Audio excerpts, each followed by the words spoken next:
Non è colpa mia, Pietro. L'ho detto. L'ho amato, lo amo ancora. Che posso farci? Gli ho creduto con tutte le mie forze. Puttana! Hai messo la nostra vita e il nostro orgoglio nelle sue mani! Sei peggio di una puttana! E ti permetti pure di aprire bocca e parlarmi delle tue vigliaccherie con orgoglio! L'ho amato, lo amo ancora con tutto il mio cuore! Sputi veleno, la tua bocca è piena di fango! Lasciami perdere! Vorrei essere con lui in questo momento! Mi fai schifo, puttana! La mia vita è sua, lo amo! Non te ne vergogni? No! Ti ammazzo! Cetro! Falla finita! C'è disonorato, non se ne vergogna! È una puttana! Una sorella peggio di una puttana! Ha disonorato la famiglia e me! Quel bastardo ha violato il suo onore e quello della nostra famiglia! E se non fai niente, ci penserò io a portare a termine la vendetta dei Venucci! Puttana! No! No, Pietro! Fermati! Lucrezia! Vieni qui.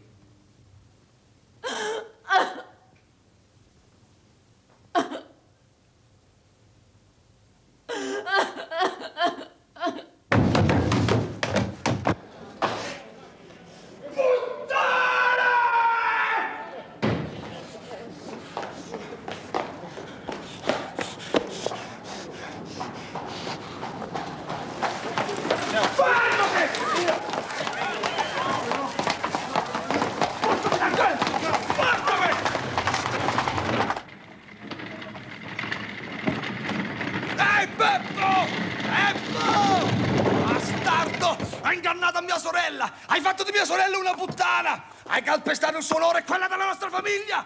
Voglio quello che è nostro! Voglio il mio orgoglio! Beppo! Fatti avanti, bastardo! Beppo, che fai con quel martello? Vieni qua!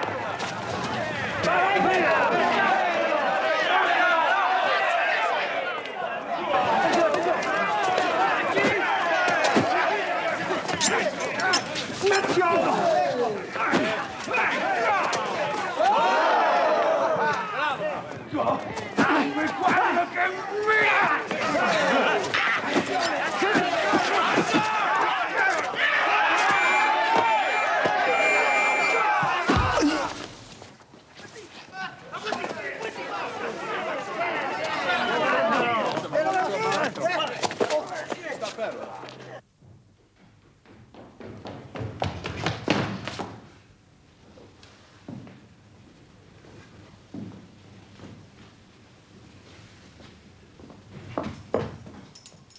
What are you doing down there, Beppo? Bastardo, traditore! La pagherai cara!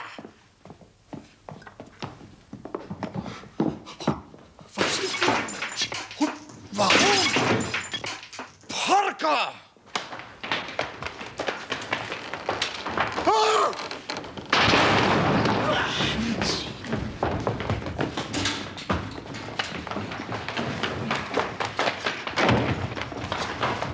Stand back! We have him at last!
Anything remarkable on hand, Lestrade?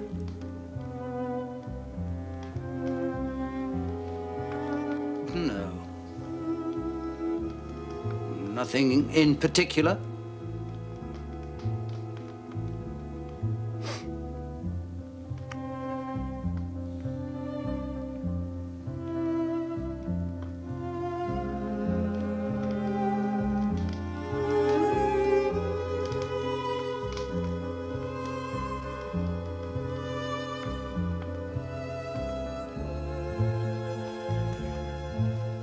Then tell us about it.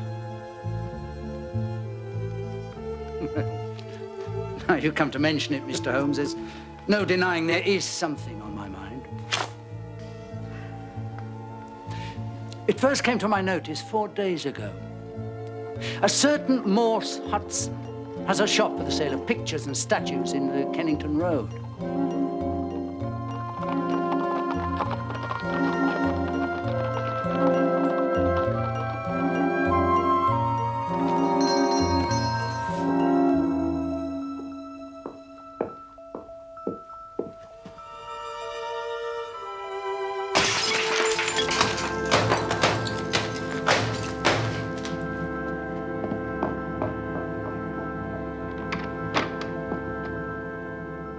But what happened last night was more serious and also more singular.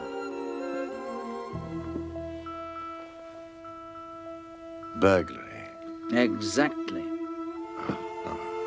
The house of a Dr. Barnicott was broken into.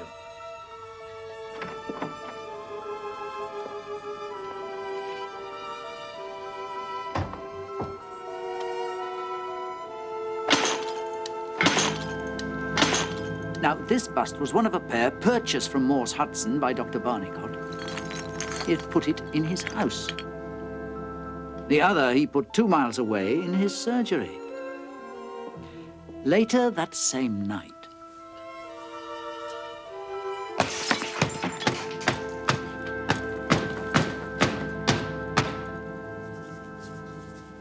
This is certainly very novel. yes, I thought it would please you. Though, in my opinion, it comes more into Dr. Watson's line than ours. Disease? I should say madness. Queer sort of madness, too. You wouldn't think there was anybody living nowadays, would you, have such a hatred for Napoleon Bonaparte? Ah, actually, there are no limits to the possibilities of monomania. You see, there is the condition that the modern French psychologists have called an idée fixe. Now, if someone became obsessed with, say, an injustice committed to an ancestor during the Napoleonic Wars, he might form an idée fixe, and under its influence, he might be capable of any fantastic outrage. My dear Watson, that won't do. How do you explain it, then? I don't attempt to do so. I see. I would simply observe that there's a certain method in this gentleman's eccentric madness. I mean, for example, in Dr. Barnicott's house, where a sound might arouse the sleeping family, the bust was taken outside before being broken, whereas in his surgery, where there was less danger of alarm, it was smashed where it stood. Well, I only mention it because you usually have a taste for all that is out of the common, no matter how trivial. No, I dare call nothing trivial, Lestrade. Some of my most classic cases have had the least promising commencement. Yeah, that dreadful business of the Abernethy family. Ooh. I hardly call the dismemberment of an entire family trivial. Well, Watson, would you be so kind as to explain? What? Well, the point is that it only came to Holmes's notice because of the depth to which the parsley had sunk into the butter on a hot day. Ah. Ah. So you see, I cannot afford to smile at your 3 buts, Lestrade. However, I would be obliged if you would keep me informed as to developments.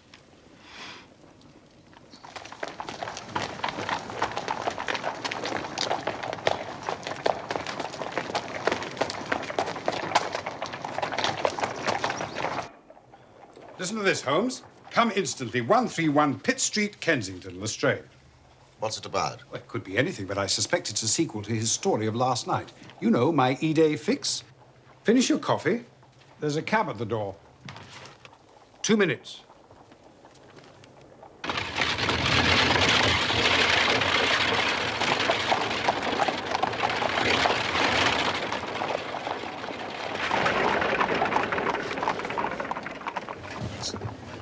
It's attempted murder, at least.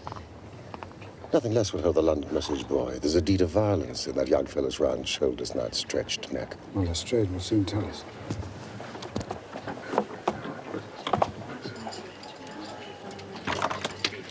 Look at this, Watson. The bottom steps swill down and the others dry. Footsteps enough, anyhow. This was whose?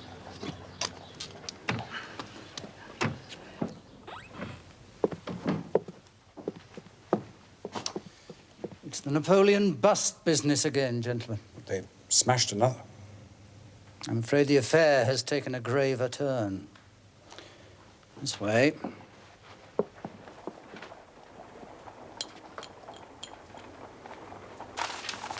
Mr. Harker, allow me to present Mr. Sherlock Holmes and Dr. Watson.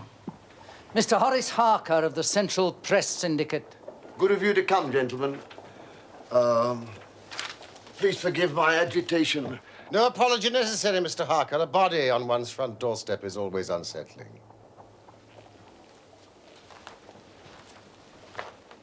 You've told him, then? Oh, not a word. Now, tell us exactly what occurred. Extraordinary thing. All my life, I've been collecting other people's news. And now I have a real life story of my own, and I can't put 2 words together. If I had been a journalist and walked in through that door, I would have interviewed myself and had 2 columns in every London newspaper. And here I am, giving away valuable copy by telling my story over and over again to a string of different people. However, I've heard of your name, Mr. Sherlock Holmes. So if you could explain this queer business, I'd be more than paid for my trouble in telling you my story.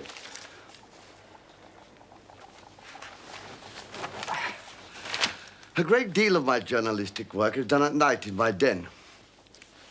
In that room adjacent to this one. At some time in the small hours of this morning,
I shall live that moment over and over again in my dreams.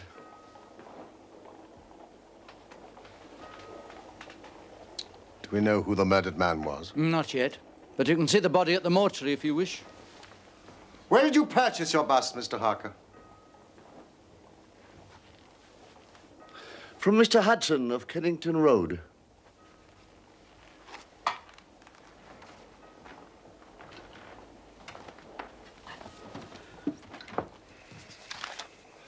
Do we know what became of it? The officer at the door tells me it's been found in the front garden of an empty house in Camden House Road. I was just going round to see it. Will you come? In a moment, Lestrade.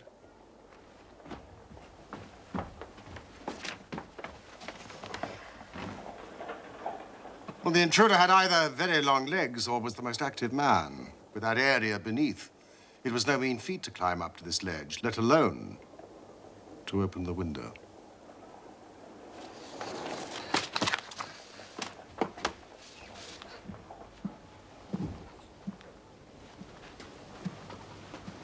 Mr. Harker, will you come with us to see the remains of your bust? I must make something of it, although I've no doubt that every newspaper in London will be on the street with a full and detailed account. Just my luck. Do you remember when the stand fell down at the Doncaster races? I was the only journalist in that stand, and my journal was the only one that didn't have a published account because I was too shaken to write a word. Now, I should be too late with a murder on my own doorstep.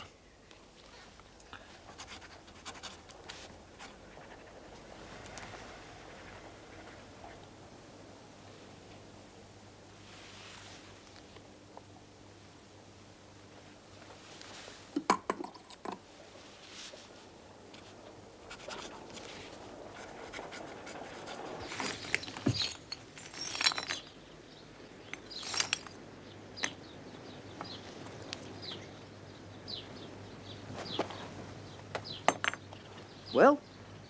We have a long way to go, but there is one suggestive fact. He didn't smash this in the house or immediately outside it. Well, perhaps he was so rattled and bustled by meeting this other fellow that he hardly knew what he was doing. That's likely enough. But why did he choose to destroy it outside this particular house? It's empty. So he knew he wouldn't be disturbed. Yes. But there's another empty house further up the street he must have passed. Why not destroy it there?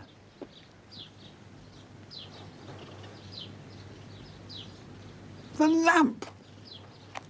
By Jove, you're right. What are we to make of that? Holmes? Remember it. Docket it. We may come on something later which will bear upon it. Meanwhile, before we go our separate ways, I suggest we make one last concerted visit. Where to? The morgue.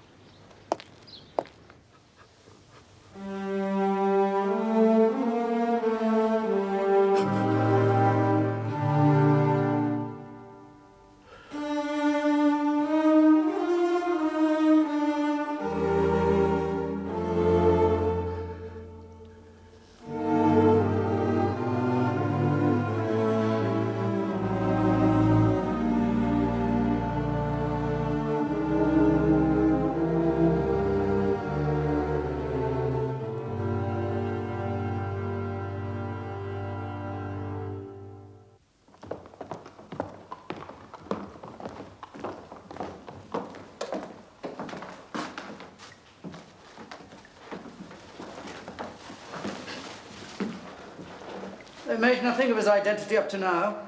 He was poorly dressed, but doesn't seem to have been a labourer. Well, whoever's responsible did a nasty job on the fellow's throat. Oh, that was a murder weapon. Had a serrated blade. Though whether it belonged to the murderer or the dead man, we don't yet know. Anything in his pockets to help identify him? Precious little. If it might interest you, Mr. Holmes. Forgive me, Lestrade, I was just contemplating the one mystery that not even I can solve. Death itself. Pray continue. As you can see, he carried very little. An apple, some string, a shilling map of London, and a photograph. Oh, part of one, it's torn. Look. Ugly-looking devil. Positively simian. What steps do you propose next, Lestrade? Well, the most practical way of getting at it, in my opinion, is to identify the dead man. Once we know who he is and who his associates are, we should have a good start in learning who killed him on the doorstep of Mr. Horace Harker. Don't you think so, Mr. Holmes? No doubt. It is not the way that I would conduct the case. Oh, what would you do? No, don't let me influence you, Lestrade. I suggest you follow your line of inquiry and I mine. Then we can compare notes.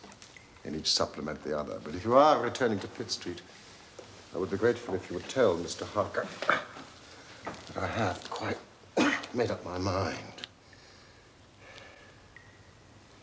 in this matter. I'm certain that it was a dangerous and homicidal lunatic with Napoleonic delusions at his house last night. It will help him with this article. You don't seriously believe that, Holmes? Don't I? Well, perhaps not. I'm sure it will please Mr. Horace Harker and the subscribers to the Central Press Agency. I would be grateful, Lestrade, if you could make it convenient to come round to Baker Street at 6 o'clock this evening. Until then, I would like to keep this photograph found in the dead man's pocket. Oh, Mr. Holmes, that might be a vital clue. Just it is. Otherwise, it's of no interest to me. Good luck, Lestrade.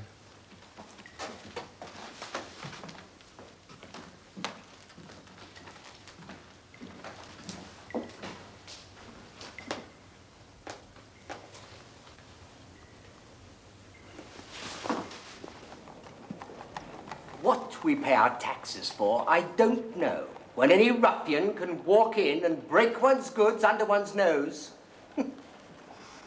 A superb bit of craftsmanship it was, too. Taken from a marble copy of the Emperor's head by Divine. Are you familiar by any chance with that great artiste? Yes, indeed. Speaking of familiarity, do you recognize the man in this photograph? Man in the photograph? Ah, yes, indeed I do, Mr. Holmes. The name's Beppo. Beppo?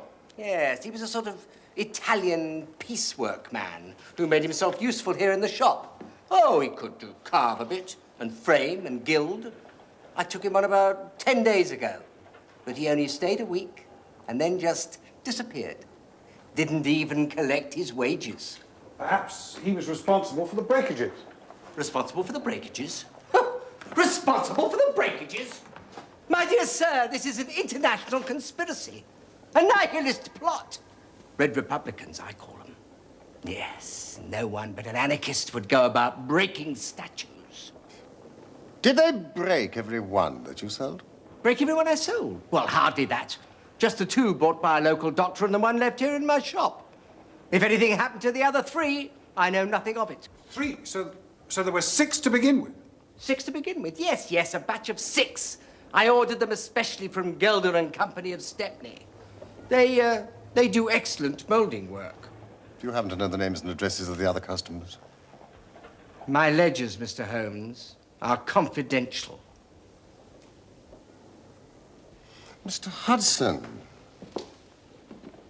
if your theory is correct, oughtn't we to warn these people of this most dangerous plot?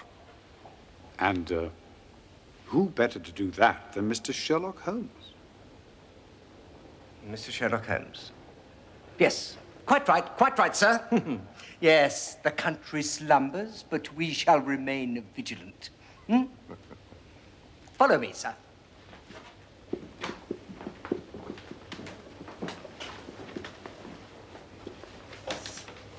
We are Mr. Josiah Brown of Chiswick and Mrs. Sanderford of Reading. Mrs.? Yes. Mr. Hudson? Did your 2 busts differ in any way from the other 4? Differ from the other 4? No, they were all identical.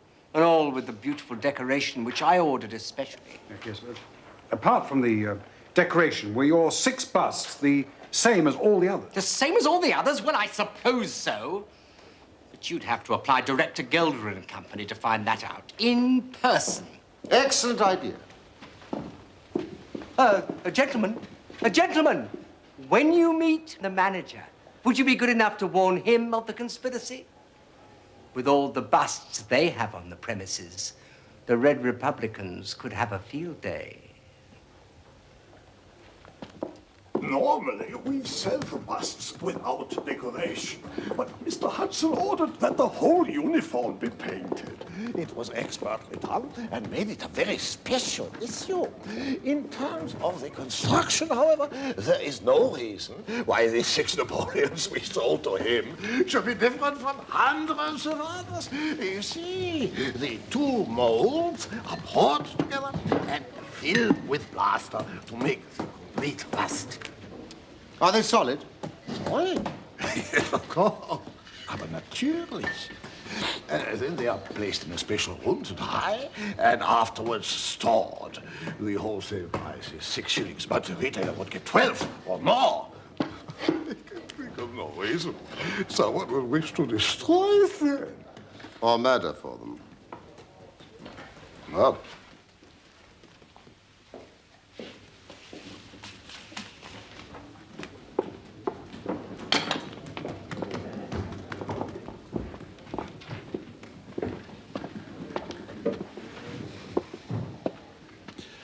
So, your interest in the molding process had ulterior motives. Herr Mandelstam, I wonder if you happen to recognize the man in this photograph. the rascal. Yes, indeed, I know him very well. This has always been a respectable establishment, and the only time we ever had the police in here was over this fellow. About a year ago, he knifed another Italian in the street and ran in here with the police on his heels. Was his name Beppo, by any chance? Beppo, yes. His second name I never knew. Serve me right for employing a man with such a face. But he was a good workman, one of the best. Do you happen to remember exactly when he was arrested? I could check the pay lists. According to Morse Hudson's records, you sold him 6 Napoleons on June the 3rd of last year. Ja, richtig. That is correct. And Beppo last collected his wages on May the 20th of that same year. Then he must have been arrested sometime the following week. Well, no doubt the police have the exact details. The young Italian survived, so Beppo went only to prison for 1 year. We have a cousin of his working here. Perhaps you would wish to speak with him? No. Not a word to the cousin, I beg of you. The matter is very important, and the further I go with it, the more important it seems. So, yeah, I really thought his cousin might know when Beppo is to be released. Herr Mandelstam, if my surmises are correct, our friend Beppo has been out of jail for at least 11 days. Ach du lieber Gott.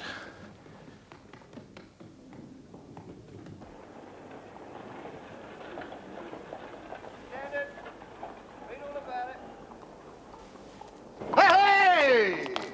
What? Harker has baited the trap. What do you mean? The press is a very valuable institution if one knows how to use it. Read all about it. Stand it. Very cunning, Holmes. Thank you, Watson.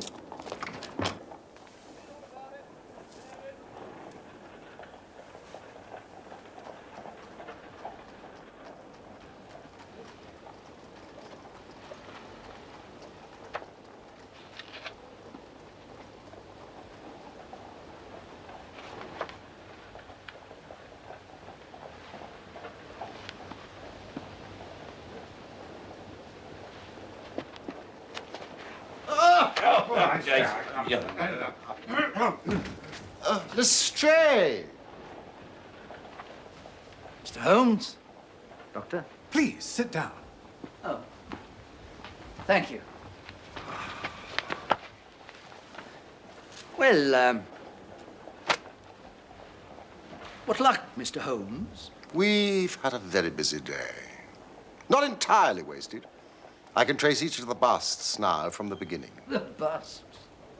Well, of course, you have your own methods, Mr. Sherlock Holmes. Not for me to say a word against them, but I think I've done a better day's work than you. I've identified the dead man. Splendid.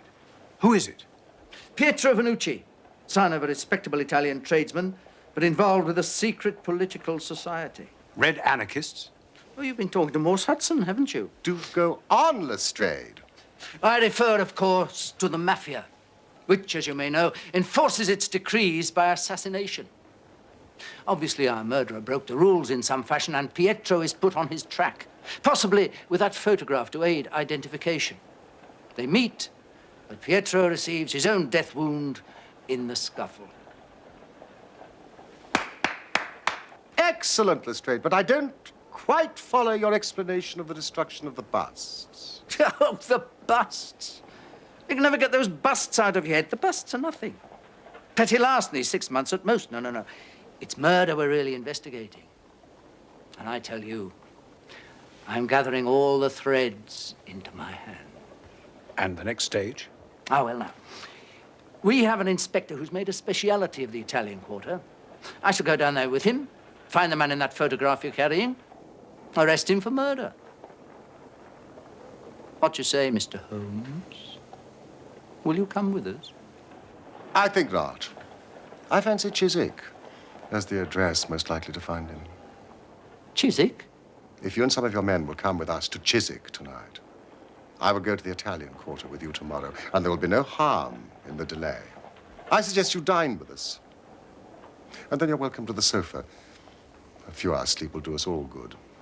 I don't intend to leave the house before 11, and it is unlikely that we shall be home before morning. But, Mr. Holmes... In the meantime, I have a letter to send by express messenger. Mrs. Hudson! Mrs. Hudson! Chiswick?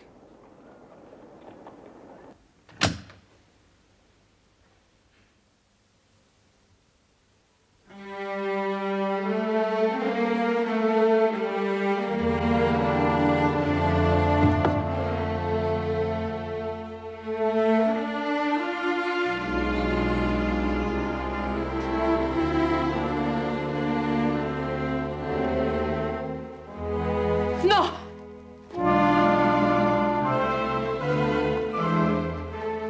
Queste non sono cose da donne. Ho disonorato la famiglia. E lo devo fare io. Sono io il capofamiglia. È mio dovere.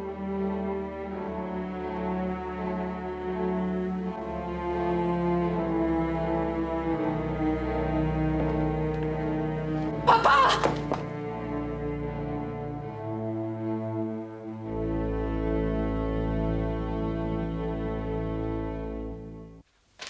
Milan.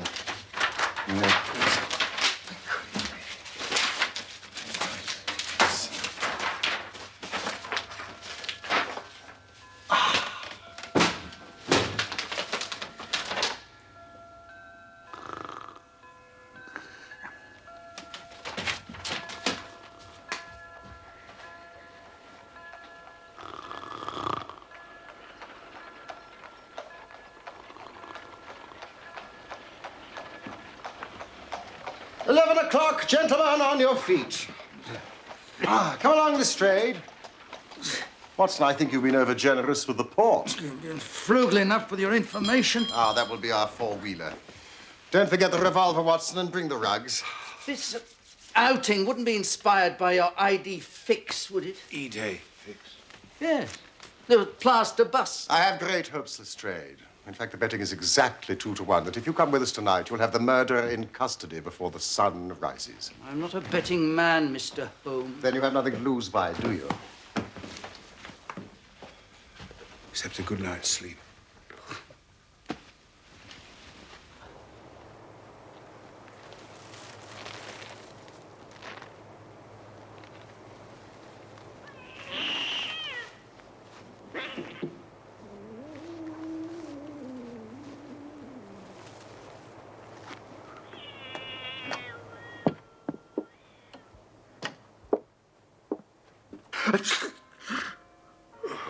Watson, if you've caught a cold, it's your fault. You left the rugs behind. Sorry, Holmes.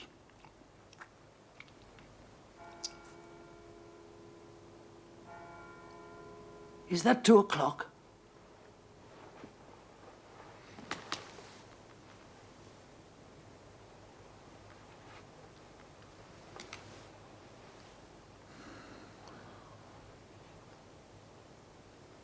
Don't suppose we can smoke, can we? Nope. No, thought as much.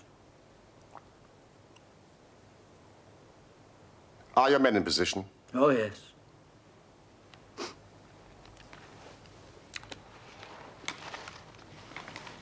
Have a humbug, Lestrade. Watson, this is no time for humbugs.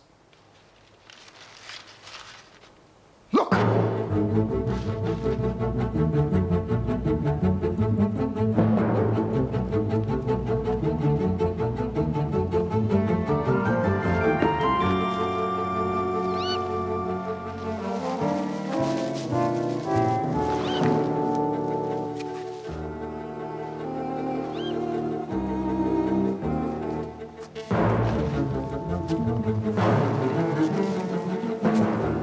Is that who you're expecting? His name's Beppo. Good name for a monkey.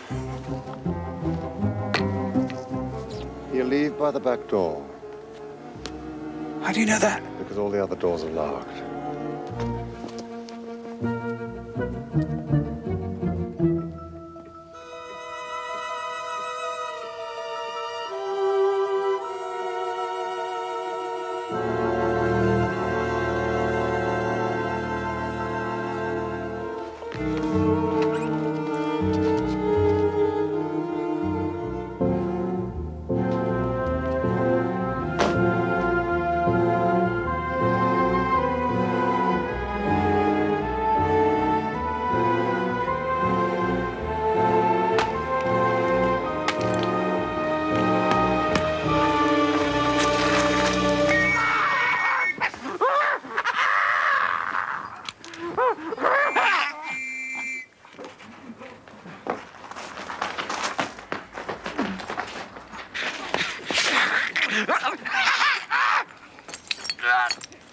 Oh dear, it's smashed. Mr. Josiah Brown, I presume? Yes, sir.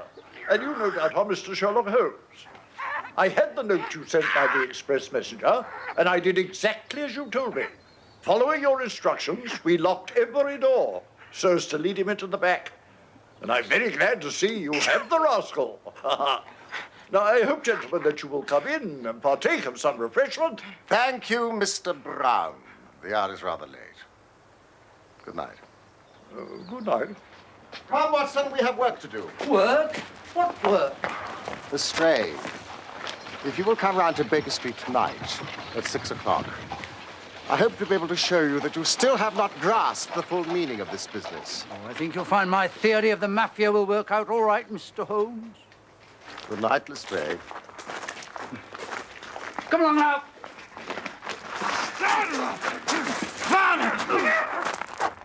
Baker Street, please.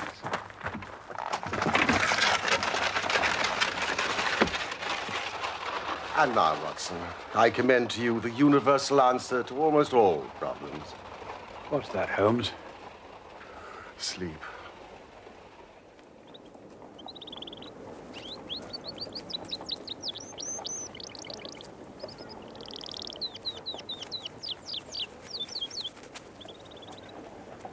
Buongiorno.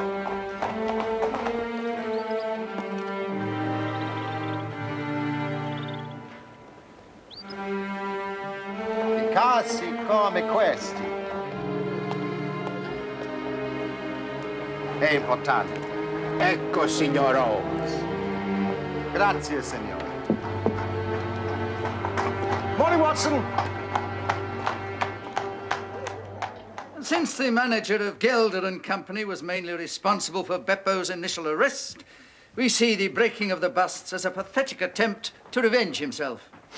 And it was possibly these senseless acts of violence which transgressed the mafia's code of behavior and led to the murder of young Vernucci. There. I think that takes care of those details you mentioned last night. Don't you, Mr. Holmes? Holmes?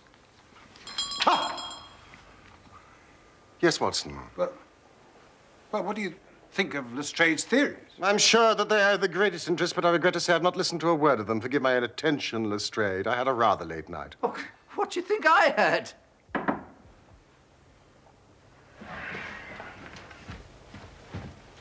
Come in.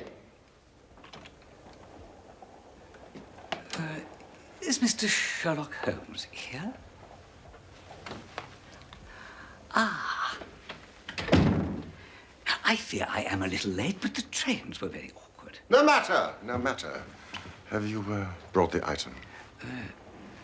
Well, these are my friends and colleagues, Dr. Watson and Inspector Lestrade of Scotland Yard. You may speak freely in front of them. Gentlemen, you said in your telegram that Mr. Hudson had given you my address. Mr. Sandford already? The same, sir. How do you do? It's those busts again. Correct, Lestrade. Did he also tell you just how much my wife paid for it? No, he did not. Well, sir, I am an honest man, though not a very rich one, and she only gave 15 shillings for it, and I think you ought to know that before I take the £10 from you that you offered in your telegram. Oh, your scruple does you much honor, Mr. Sandford, but I have stated my price, and I shall stick to it. Oh, thank you, Mr. Holmes. That's very handsome of you. Your bust, sir. You know, my wife has always maintained that there is a marked resemblance between myself and the Emperor. Can't say I see it myself.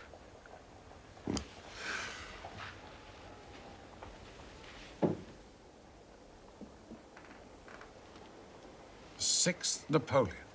I contacted Mr. Sandford by telegram this morning. Now, if you will sign this paper in front of witnesses, it is simply to say that you transfer every possible rights that you could ever have in the bust to me. Happy to, Mr. Holmes. Happy, happy, happy. I am a methodical man, and one never knows what turn events may take afterwards. Here is your £10 notes, and good evening, Mr. Sandford. Very much, Mr. Holmes. It's a good evening, gentlemen. Oh, yes, and it's very, very kind of you. And thank you so much. Yes, and I'm very pleased I'm here. Thank you so much. Oh, my bad.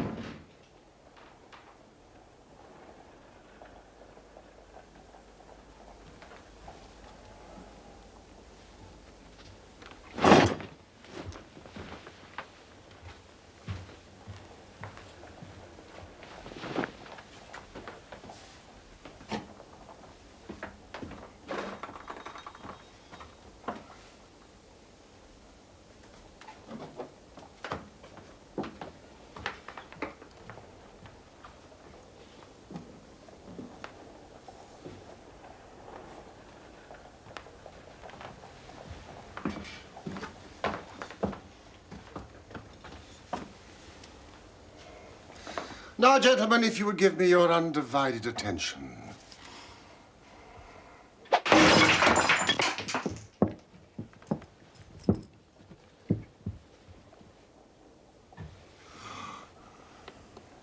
Gentlemen, allow me to introduce you to one of the most precious objects in the world. The famous Black Pearl of the Borgias. Bravo, Holmes! Bravo! Oh, your legerdemain rivals that of Maskelyne himself. Oh, this surpasses it. The Borgia pearl's been missing since it disappeared from the Prince of Colonna's bedroom in the Dacre Hotel over a year ago. As you may remember, Lestrade, I was consulted upon the case at the time.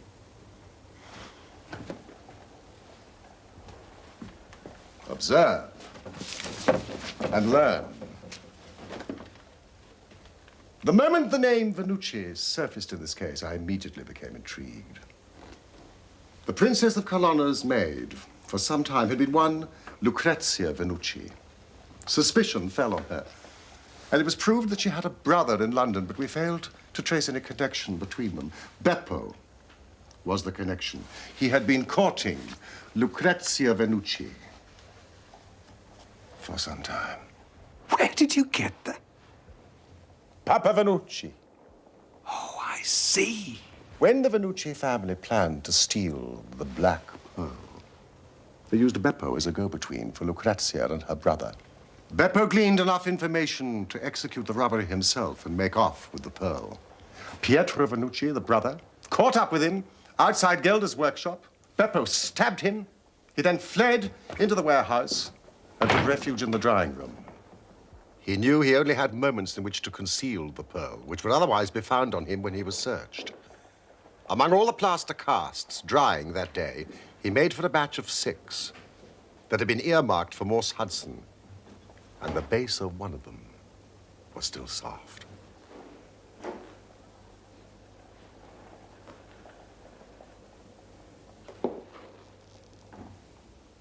It was an admirable hiding place.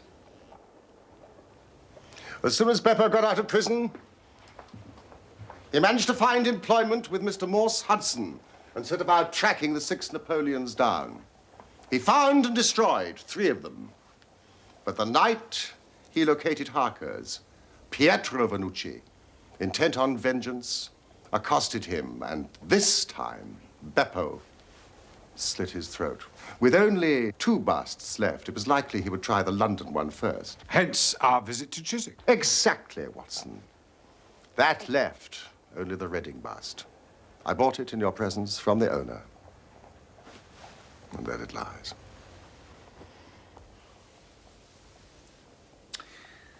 Well, Mr. Holmes,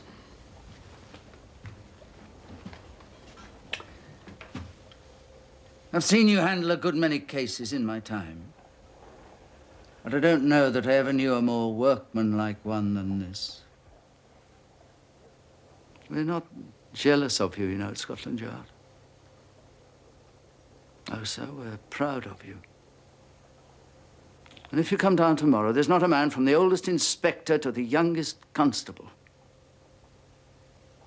who wouldn't be glad to shake you by the hand. Thank you.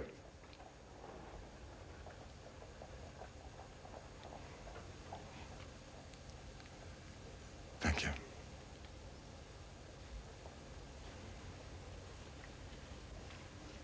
Would you get down the Conk-Singleton forgery case, please, Watson?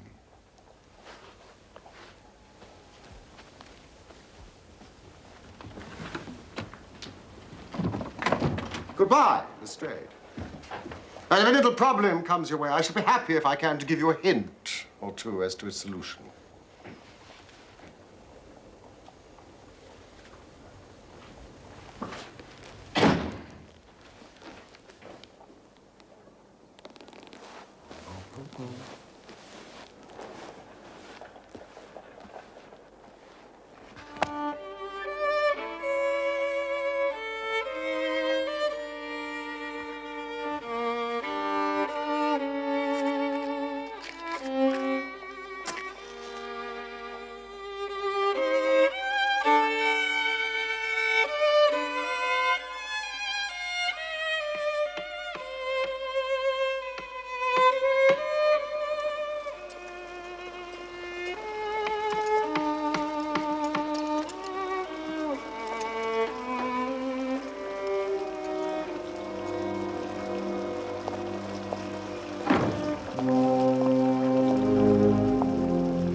È finita, Lucrezia.